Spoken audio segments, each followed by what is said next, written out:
What's up Tarlakeños? It's me again, Alvin Bautista, exploring Tarlac. For today's vlog guys, muli tayo nambitahan ni Coco's Chicken Bagnet. Ito na yung pang third time natin na iba-vlog tong si Coco's Chicken Bagnet. Yung una sa may Tarlac City, tapos yung main branch sila sa Capas. And ngayon, open na rin yung branch nila dito sa Barangay Maliwalo, Tarlac City. Kung gusto yung pumunta dito guys, yung location niya dito sa Zone 1 Market View Subdivision, Barangay Maliwalo, Tarlac City, Tarlac. So, from Metro Town guys, nasa 5 minutes away lang tong Coco's Chicken Bagnet Maliwalo branch. And guys, kung gusto nyo pala puntahan itong Coco's Chicken Bagnet Maliwalo branch, open naman sila ng Monday to Sunday, 10 a.m. to 9:30 p.m. So, pwede kayo mag-dine in dito. And mostly, lahat naman ng bumibili dito is nagte-take out. Pero kung gusto nyo mag-dine in, sabi nga may maliit silang pwesto dito sa side na kung saan pwede kayo mag-pwesto. And mamaya, papatikim sa atin ni Coco's Chicken Bagnet yung mga new products nila. So excited na ako guys, matikman yung mga yon. And syempre, ilang beses na rin nating natikman itong si Coco's Chicken Bagnet. Pero ngayon, mas pina-crunchy, mas pina-juicy, and syempre, mas pina-crispy itong si Coco's Chicken Bagnet. And I'm proud to say guys na si Coco's Chicken Bagnet is home of the first and original chicken bagnet in the Philippines. So yun guys, dito sa harapan makikita nyo naman kung ano ba yung mga products na ino-offer ni Coco's Chicken Bagnet. Syempre andyan yung the one and only, the original chicken bagnet. So whole chicken siya, and then meron din silang classic pork bagnet. Ayan yung mga prices. Family meal, meron din sila dito, mga breaded pork, pops and fries, coco quarter, chicken popcorn, crinkle fries, baked burrito rice sa spaghetti, burrito rice, tortilla chips, burrito wrap, and shawarma, animal fries, and of course yung kanilang mga tiltilao condiments meron tayo dito, yung kanilang chicken oil, spice vinegar, chili garlic oil, spice vinegar, and spice vinegar sachet. Tapos meron din sila mga sparkling drinks tulad ng blueberry, strawberry, mango, peach, bottled water, small soda, and 1.5 L soda.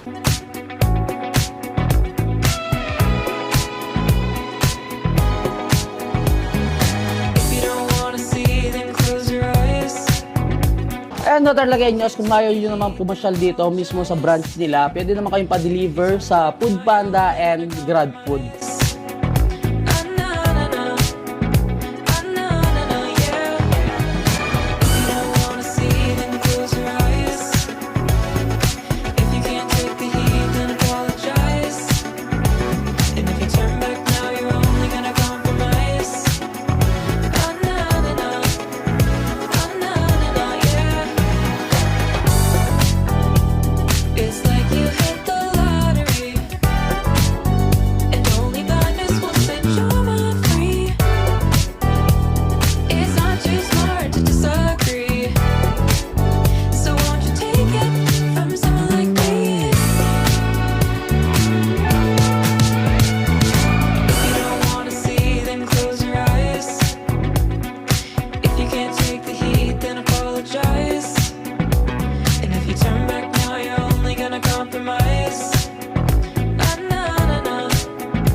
So ito Tarlakeños, ito na yung mga new products ni Coco's Chicken Bagnet. Siyempre, meron tayong Nashville Spicy dito, Icori Barbecue, yung herbal butter nila, and then siyempre yung Chinese fried style fried chicken. Yan, una natin titikman guys yung kanilang Nashville Spicy. Dip muna natin.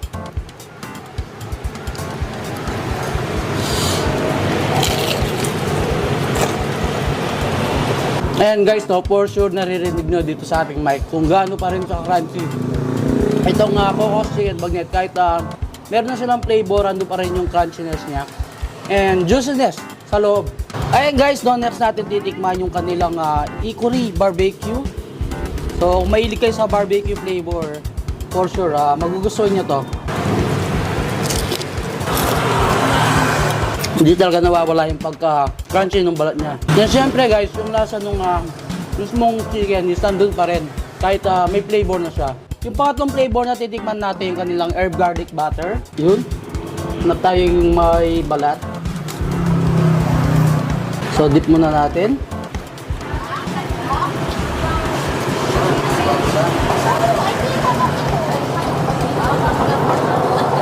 Actually guys, no, ang sarap ng lasa ng herb garlic nila. So yung aftertaste niya, may sweetness.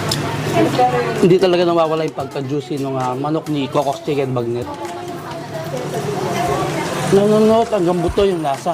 So yun guys, last natin titikman yung kanilang Chinese style fried chicken. Meron din siyang dip. Yun. Ito tayo.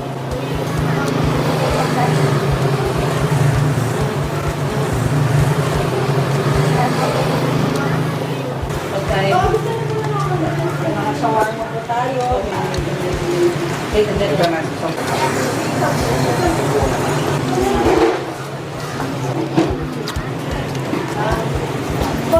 So ito talaga yun, natikman na natin lahat ng 4 new flavors ni Coco's Chicken Bagnet. And syempre guys, depende pa rin naman dun sa flavor na gusto nyo. Ako, talaga nagustuhan ko itong kanilang herb garlic butter.